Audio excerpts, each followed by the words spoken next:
के वरी अड़ा मोड़ भी होंदा न जो सामो वारे के माफ़ करने ते दिल न चवंदी है, पर खुदा जो कसम माफ़ कयो इहो ही तव्हांजो इम्तिहान हूंदो। माफ़ कयो, माफ़ कयो। जिनखे तव्हां माफ़ नथा करे सघो उन्हनि खे माफ़ कयो।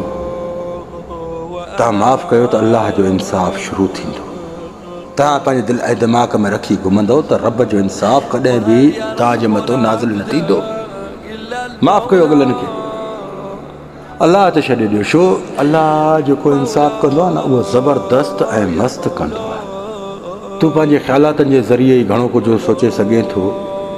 पंहिंजे दिलि ऐं दिमाग़ में ॻाल्हियूं रखी करे तूं अॻिले खे घणो ख़राबु करे सघे थो, पर रब जेको इंसाफ़ कंदई उहो ज़बरदस्त ऐं मस्तु कंदई। माफ़ करे छॾ, माफ़ कर, माफ़ कर। उथ रब खे चओ, या रब लर्शिल अज़ीम, जेको तूं कंदे सो भलो कंदे। मां इंसान आहियां, मां करे बि छा थो सघां। तुंहिंजो इंसाफ़ तुंहिंजी दरबार मां जॾहिं नाज़िल थींदो न उहो ज़बरदस्त ऐं मस्तु हूंदो। बसि मां तो रब ते छॾियो आहे, अल्लाह ते छॾे त ॾे, रब ते छॾे ॾे। ॾिस त कीअं था बेड़ा पार थियनि। उथी नई ज़िंदगी शुरू कर।